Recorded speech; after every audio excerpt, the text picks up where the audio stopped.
Hi friends, this is Nagajyoti working as an assistant professor in Department of EC.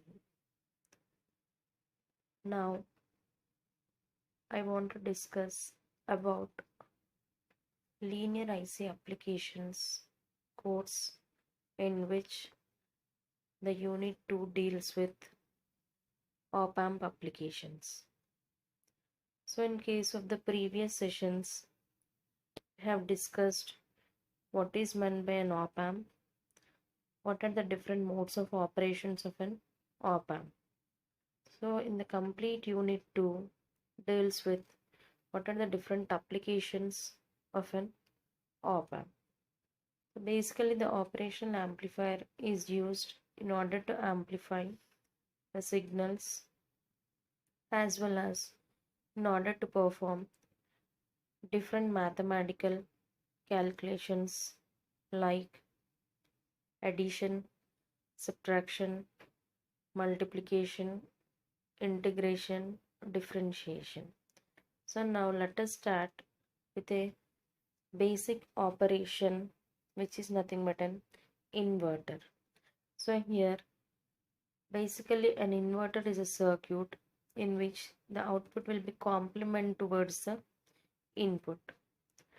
So here in order to make an op amp as an inverter, we need to use the op amp in a in an inverting mode with a closed loop gain.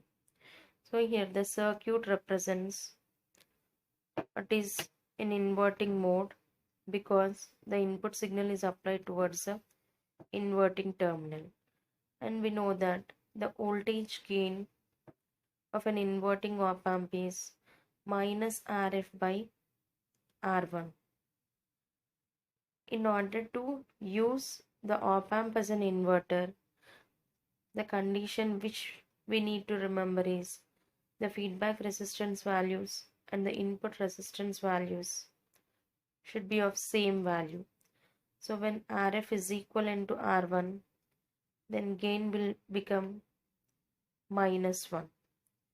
And we know that gain equal to output voltage by input voltage. So if we substitute output voltage by input voltage in terms of gain, which is equal to minus 1.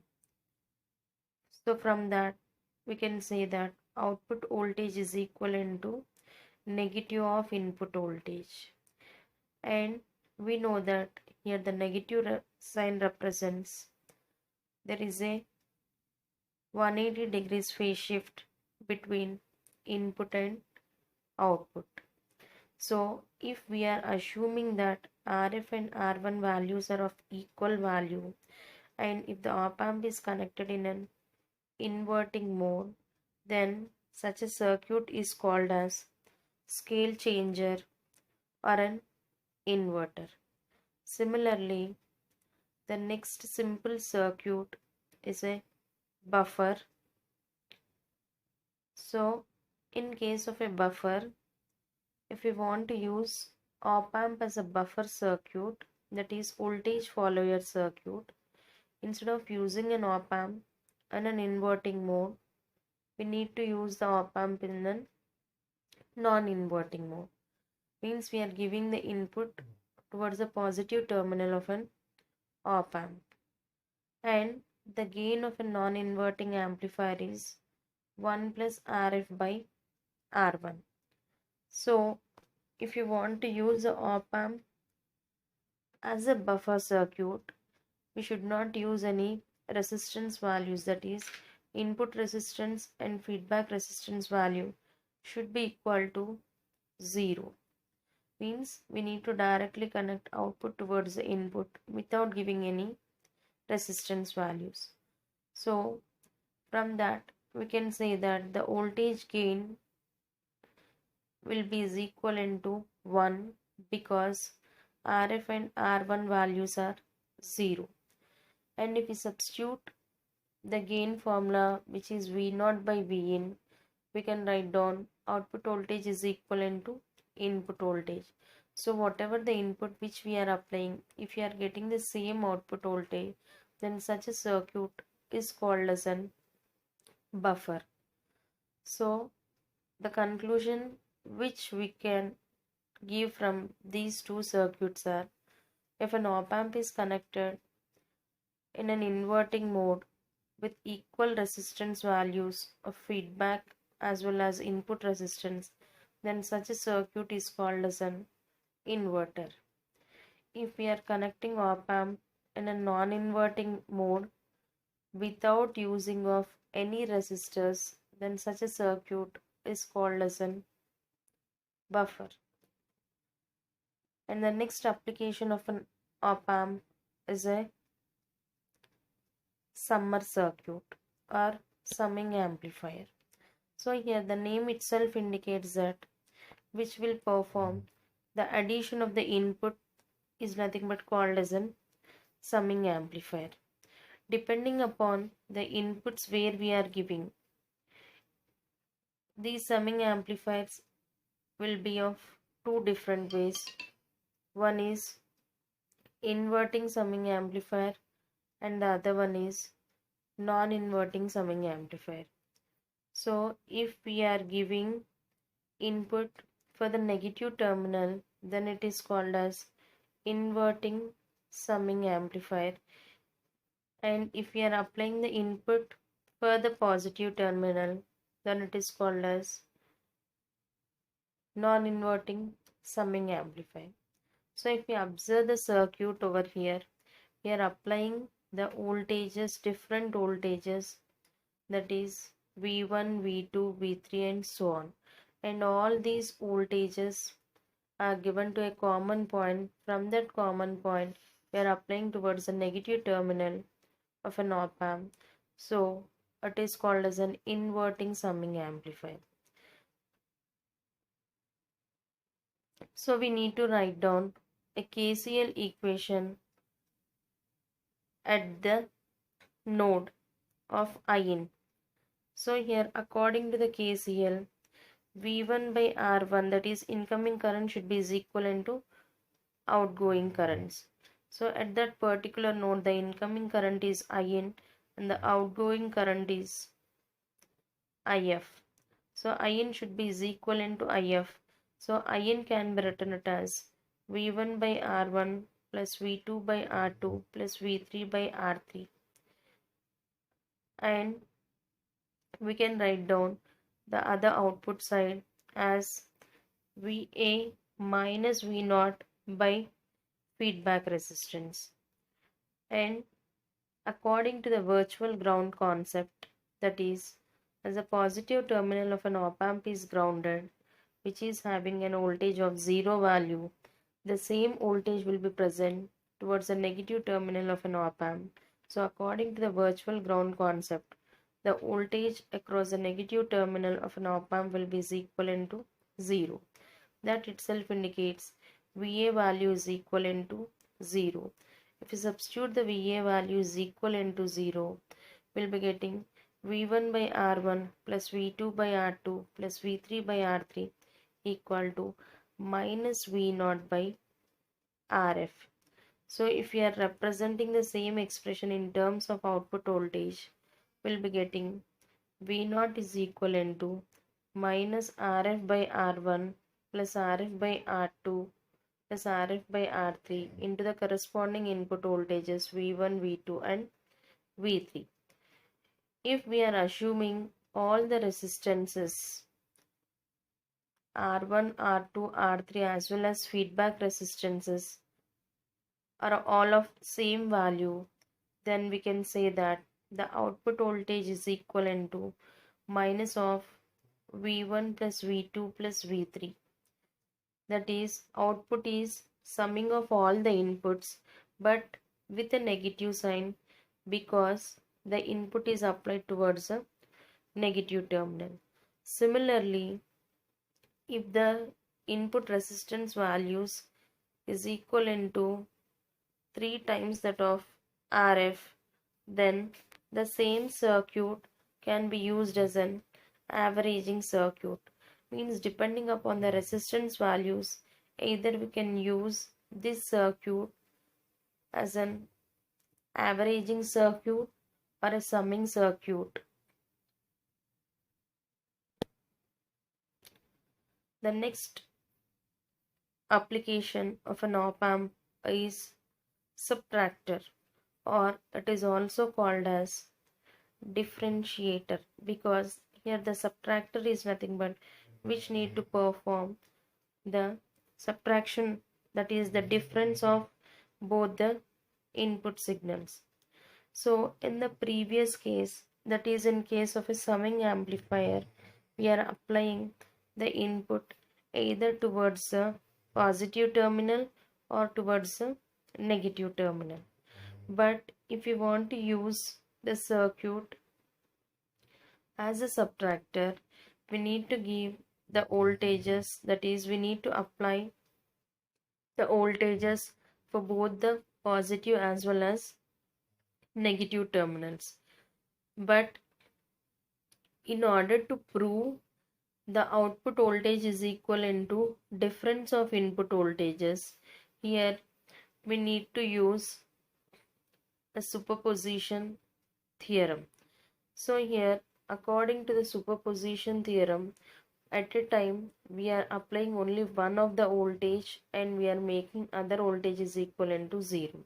So in order to derive the expression of an output voltage V0, that is V0 is V1 minus V2, one time we need to make V1 equal to 0 and we need to calculate the output expression. Similarly, we need to make V2 equivalent to 0 and we need to calculate the output expression. And the final expression which we can get by applying in this way is, for if we are making V1 as applied voltage and V2 equal to 0, we'll be getting V01 equal to V1. But if we are applying only V2 and V1 is grounded, then V02 equal to minus V2. So according to the superposition theorem, we need to add the individual voltages. So here the first voltage is V1, the second voltage is minus V2, so it will perform V1 minus V2 or V2 minus V1 depending upon where we are applying the voltage for which terminal of an op-amp. So here always the voltage at a non-inverting terminal will be greater than towards the inverting terminal. So from this figure we can say that the output voltage V0 is equivalent to V2 minus V1. This is how we can prove the op-amp can be used as an subtractor. The next application of an op-amp is sample and hold circuit. So here, before going for the sample and hold circuit, first we must know where we are applying the concept of sample and hold. So here, whatever the equipments which we are using in our day-to-day life, all those equipments are made up of electronic components. And in case of an electronic components, most of the components which we are using will be digital in nature. That is, always the output will be in the two forms, that is either 0 or 1.